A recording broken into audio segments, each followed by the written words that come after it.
Hey guys, welcome back to Zmari Talks. I am your host, Zmari, and it is such an honor to be here with you. We have been talking about courage this year. Courage takes so many forms in our life, and it's so important for us to be able to look at areas in our life where we need courage, because we said this year we want to be bold and unapologetic in making our courageous steps forward. That this year we're going to grow, we're going to glow, and we're going to be brilliant. Why? Because we're navigating our life and moving it from the one that we have right now to the one that we desire. But that's going to take some steps. That is going to take us navigating a journey of unfamiliar steps, taking risk, and putting ourselves out there, probably doing things that we have never done before, meeting people we have never met before, and also developing habits and systems in our life that's going to help us to transition to the next level. But here's the thing. There's no way that you're going to be able to move from the life that you have right now to the one that you desire without creating certain disciplines in our life. There's no way. We have to create discipline. But what I have found is that discipline is not something that's easy to come by. It's not just, I want to do this and I'm just going to put myself under difficulty, unfamiliar territories, and just uncomfortable positions without having a vision for myself. A vision. What am I doing? What am I trying to accomplish? And why am I trying to accomplish that? So the beginning of developing discipline in our life is having a vision and knowing why we're doing what we're doing. In Habakkuk 2:2 it says, "Then the Lord replied, write the revelation and make it plain on tablets so that a herald may run with it."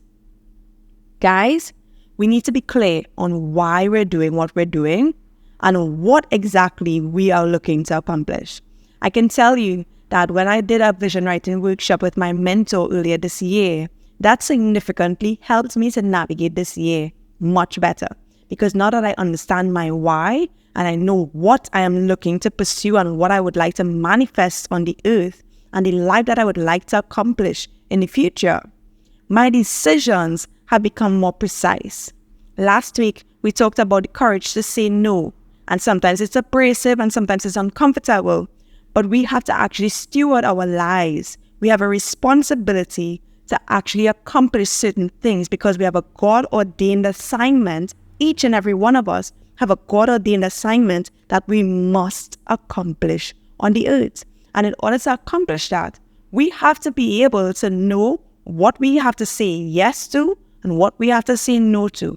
And we're only saying yes to the things that are aligned with the vision that we have for ourselves. So in order for us to even start to develop these disciplines, we need to know what this vision is, why we are doing what we're doing and why we are here, what we are called to. And as we understand that, we know how to make certain decisions and develop certain disciplines in our life. So we understand, hey, this is going to get me closer to my goal. This is not going to get me closer to my goal. And the discipline becomes easier for us to adopt in our lives. Now, let's not be misguided. Our only mission here on the earth is to fulfill our God-ordained purpose. We talked about the beginning of wisdom comes with laying our lives down to God. Why? Because God has a hope and a future for our lives. It means that we cannot just walk out into life with our own plans, with our own ambitions, and think that we're going to accomplish our God-ordained purpose. No. Our very inheritance, our very designation on the earth is for us to accomplish the mission that God sent us on this earth to accomplish. And because His plans are good, to prosper us and not to harm us and to give us a hope and a future, we can trust that His plans are good. We can trust that He is good. We can trust that He's safe and He understands us and He knows what will best fulfill us on the earth. Yes, there will be difficulties. Yes, there will be trials, but we know that we'll have a peace and a safety in that net. In Proverbs 19:21, it says, "Many are the plans in a man's heart, but it's the Lord's purpose that prevails." listen, I don't want to just navigate and go all crazy and willy-nilly in this earth. I really want to just stay on the path that God has for me. Because his purpose is going to prevail anyway. And since his purpose is going to prevail, I don't want to make decisions or try different things that's not going to get me fulfilled. That's not going to get me that hope and that future that he promised. So I want to be in alignment with what he has called me to do.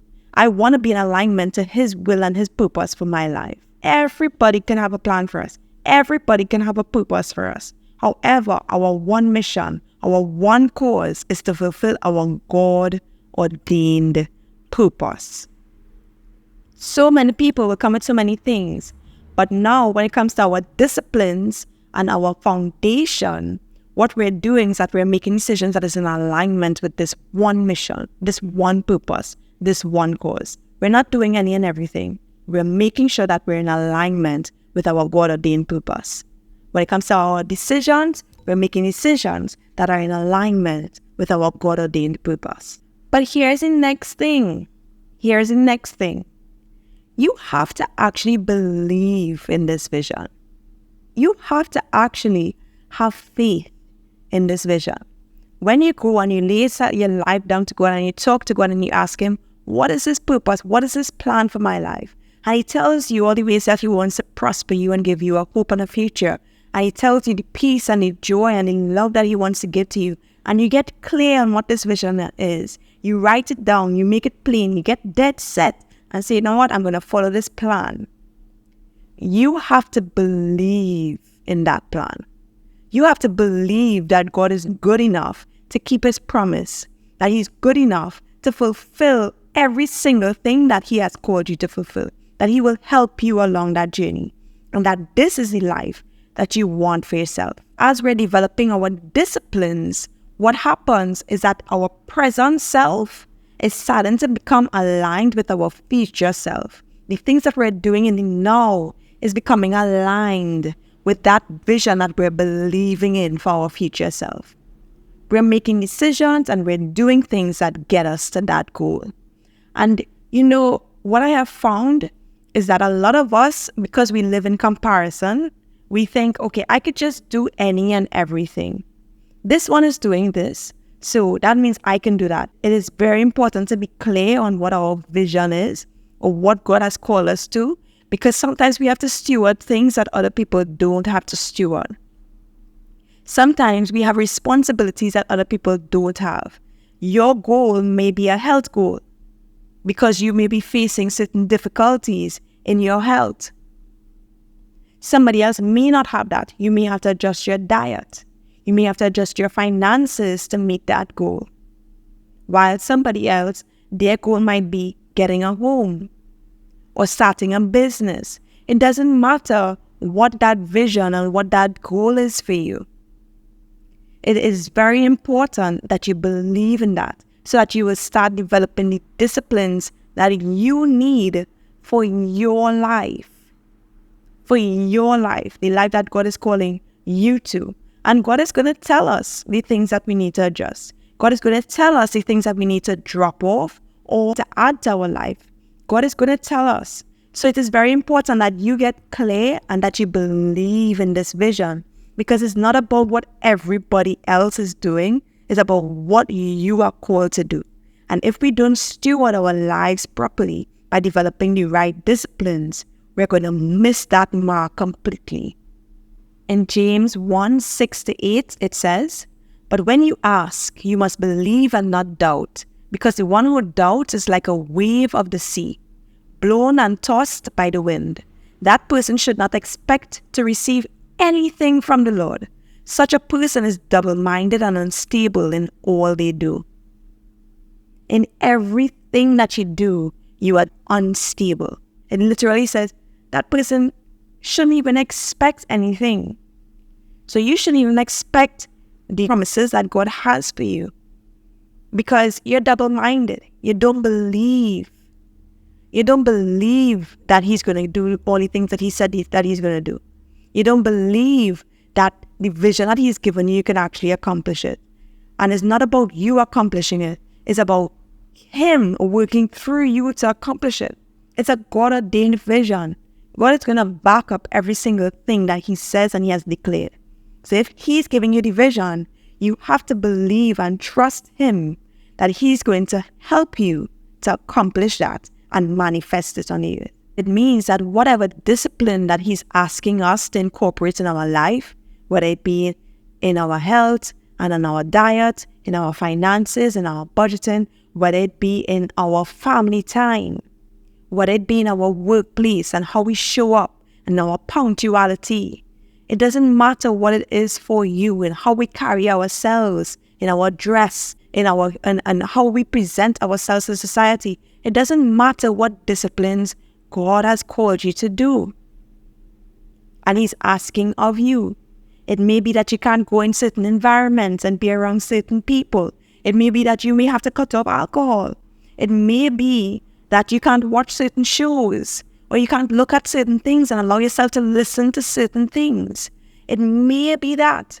But whatever it is that God is calling you to, those disciplines that God is calling you to, know that it is very important for you to actually honor those disciplines so that you can accomplish the vision that He has given you to accomplish in your life and through your life. That's why we say the vision determines the disciplines. The vision determines the disciplines. It means that people can't pull us to and fro just like that, because our vision is determining the disciplines that we're going to develop and incorporate in our life.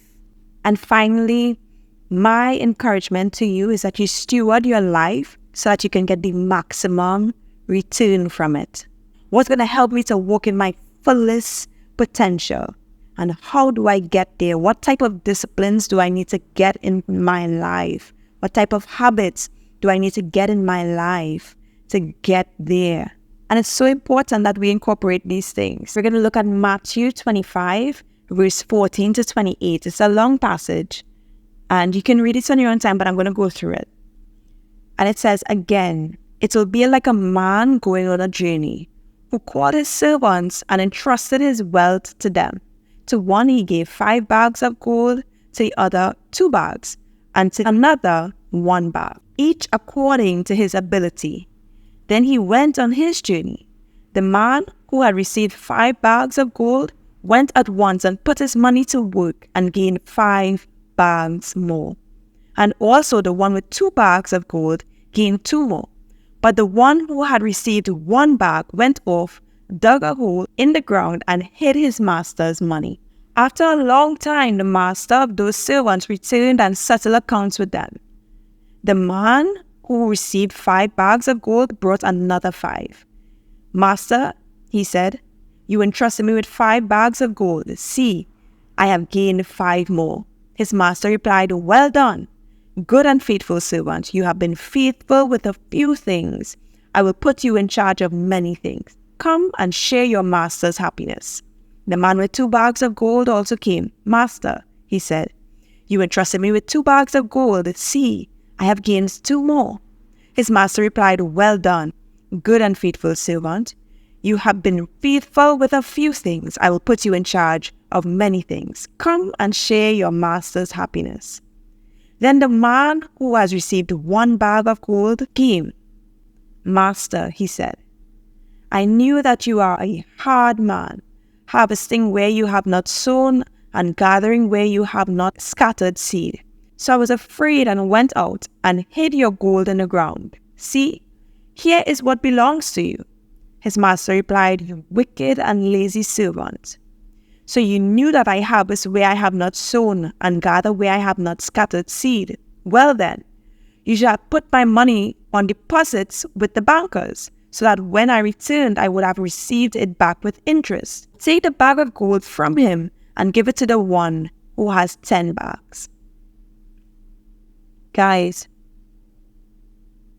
you have to steward your life to get the maximum return. The reason why I read this passage of scripture is because you gain more and you receive more when you discipline yourself to get the maximum return. When you have a vision, you can apply disciplines to accomplish that vision. And you never know. Most times what happens is that when we have set certain goals and we accomplish that goal, what happens? Our vision grows. We set a bigger goal. It's like, okay, if I was able to do this, I can do that. And we start developing new disciplines to accomplish that bigger goal.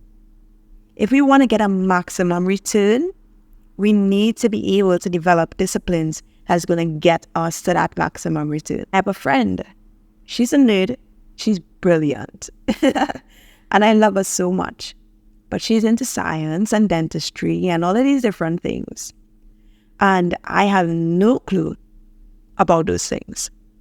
She has developed disciplines in her life that is going to help her to accomplish a vision that she sees for herself in her future. I am creative. I am nowhere along the science field. My disciplines are aligned with the things and the responsibilities and the bags that God has given me. Her disciplines are aligned with the bags that God has given her. If God has given you a God-given purpose and a plan for your life, find yourself in alignment with that plan. Develop disciplines that's going to get you to that plan and that purpose and that vision. It's imperative and it's important that we focus on the one thing, and that's that God-ordained vision and that God-ordained purpose of why you are here on the earth and whom you are called to impact. I love you all so much. The vision creates the disciplines. So let's be bold and unapologetic as we grow, as we glow, and we be brilliant as we navigate our life from the one that we have right now to the one that we desire. I love you all. This is my encouragement to you this week. Bye.